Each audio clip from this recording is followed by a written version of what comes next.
Welcome to the very first um, Parenting in My Pocket live Q&A of 2022. Sorry, I forgot what I was doing there for a second. I hope you've all been keeping well. I hope you all had a lovely Christmas and that you are able to get some downtime with your families and just take it easy for a bit. Um, I had a very quiet Christmas because I got COVID, and it was unexpected and it hit me a lot harder than I expected it. So it was not the Christmas I expected, but it was what it was. And I suppose I'm back and fighting fit now. So um, we got a couple of questions today we're going to get into. Thank you to everybody who's bought one of my Parenting in My Pocket books, Volume 2. I really appreciate those of you who supported and bought. And yeah, it's going to be an interesting year in 2022. Really excited for the potential possibilities that are coming up ahead. And I hope you guys are all looking forward to what you have in 2022. I think what my hope is that COVID begins to kind of wear itself out and we can get back to some sort of normality where we're all able to interact a bit more regularly and see each other more face to face. That's the big hope I have for 2022. Kathy, it's lovely to see you. You've had COVID in the house and your kids finally went back to school. And hi, Maria. I hope you've been keeping well. And Caitlin, glad you had an awesome Christmas, New Year, and birthday. Happy birthday to you. So yeah, that's pretty much it, I think. I'm sure there's probably lots of other things that I could be talking about, but we'll crack straight into the questions. So the first question is, I have two teenage children. My son is 13 and my daughter is 15. There's been a lot of talk in the school and everywhere, I suppose, about the death of Aisling Murphy. It has shaken me a lot more than I've ever expected. I suppose I'll give you guys a bit of a context for those of you not in Ireland, and I suppose just a heads up, this is quite a sensitive subject, but a young lady called Aisling Murphy was murdered last Wednesday, I think. She was a school teacher and she just went for a jog on a normal path that she would jog on and was attacked and unfortunately lost her life. And what it has done here in Ireland, it has sparked a big conversation around what it's like for women, and where men like myself can go out for a run and not have to worry or think about getting hurt. And it sparked a conversation around how that's not life for women, and women are constantly taught about protecting themselves, making sure they're safe, making sure they're okay.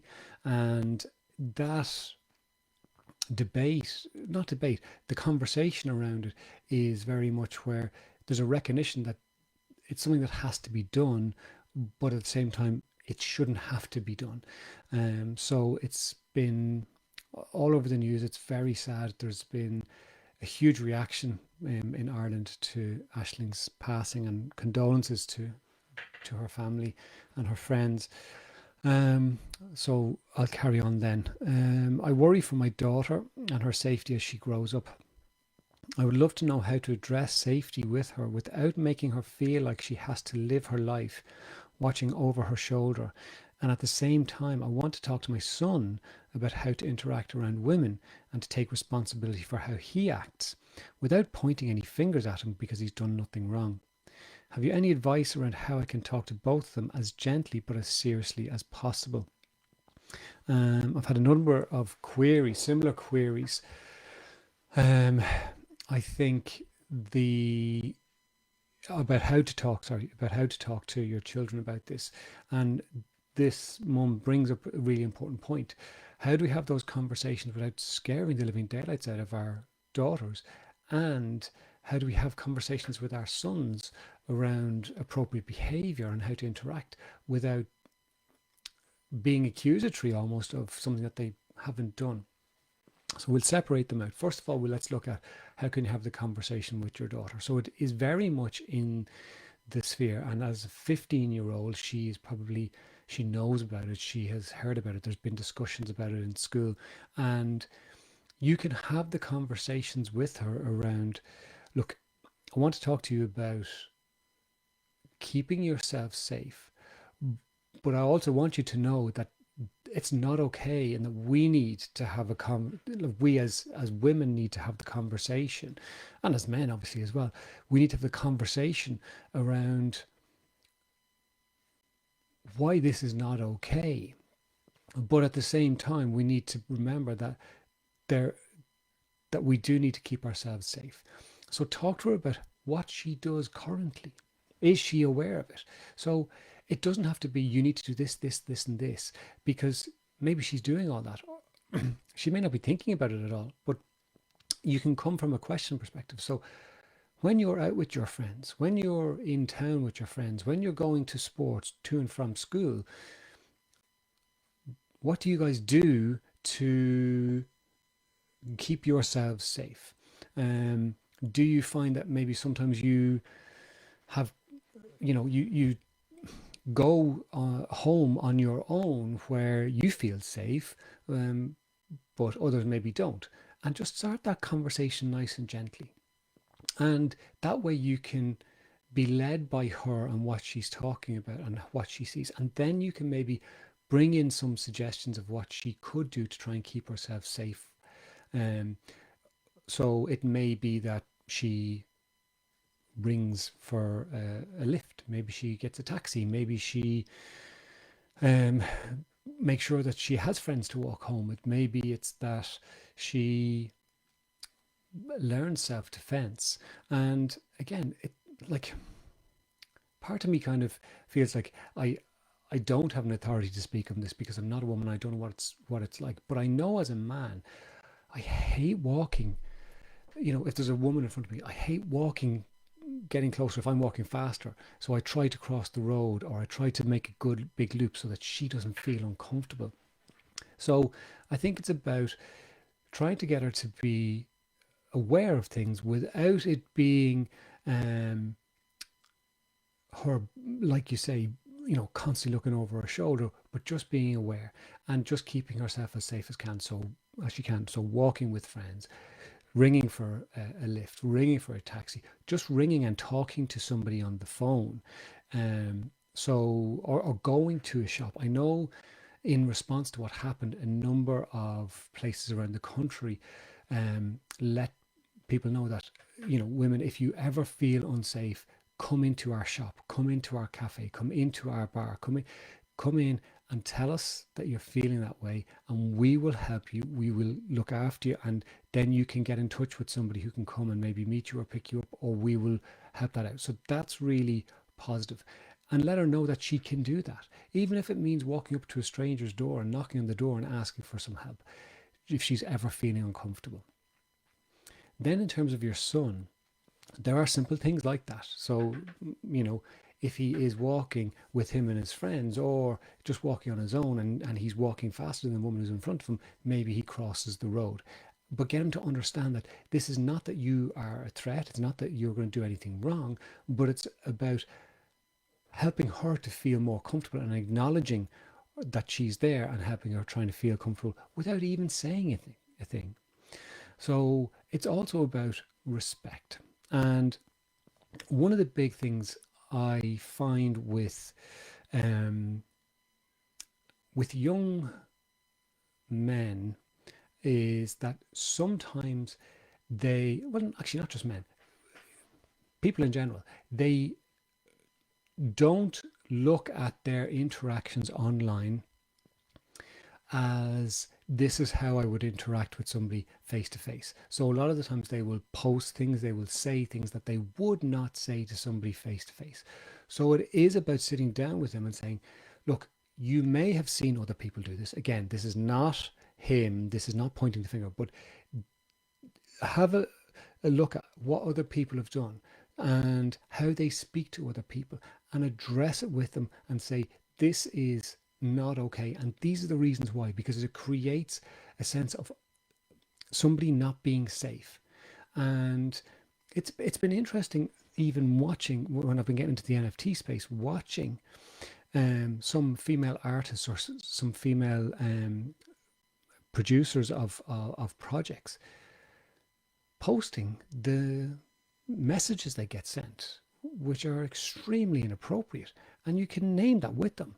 So letting them know that whatever you put up on the internet stays there forever, and there can be repercussions, and you don't know how what you put up may be taken by somebody else or how that might impact upon them. So it's about that personal responsibility, and you can say it in the context of this is my job to teach you as my son how to be as respectful of other people as possible. And part of that is the combination between online life but also real life. And this is how I can start to do what I can do to make other people feel safe. Now we've quite a few comments here. Maria, as a runner, I did a mile in her memory over the weekend. That's very kind of you. Lisa, welcome back. Caitlin, I'm pleased that the conversation is being had about women and safety, but at the same time, it shouldn't happen. It shouldn't have to happen, absolutely. I've had someone on a bus target me during the day on the way to Newcastle, and it has shaken me for the rest of the day. I was scared to travel home from college that day. Maria, I make sure I have my phone on me, yeah. Lisa, it would be nice as society if we could get to a place where women don't have to think about what they need to do, absolutely, to keep themselves safe. It shouldn't be a risk for women specifically, and that's why it's sad. We need to get a balance of equality, and I absolutely 100% agree with you. It shouldn't be that way. So the education piece comes from when young men are boys, and about how we interact and how we treat other people. And this is, again, going back to monitoring software on our children's devices so that we can actually see what they are doing and address it with them so that they learn that this is not okay. And we are taking responsibility as parents for that.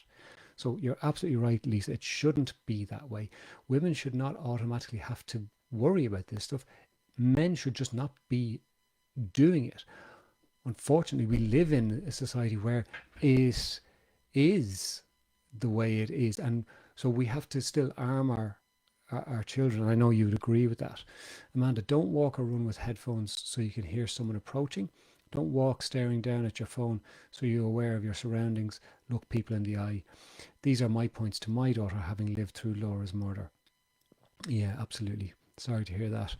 Maria, as much as I love my running, I hate running on my own. Yeah, so it's look, I think we're all in agreement that this should not be the case, but it is the case right now. So it's about how can we protect our daughters and protect our sons, sometimes from themselves, but also to be able to point out if they see something happening that is not okay. So if you see your friends, trying to talk to girls or make them feel uncomfortable or intimidate them, or even if you're just walking in a big group, be aware that you are a group of 3, 4, 5 young men walking towards 1 or 2 young ladies who may feel a bit uncomfortable, and about giving them the space and also the appropriate behavior then when we're online and interacting with people as well. So it's about trying to teach our children that, and we as parents, so we can point the finger at society, and yes, society should be different, school should be different, government should be different,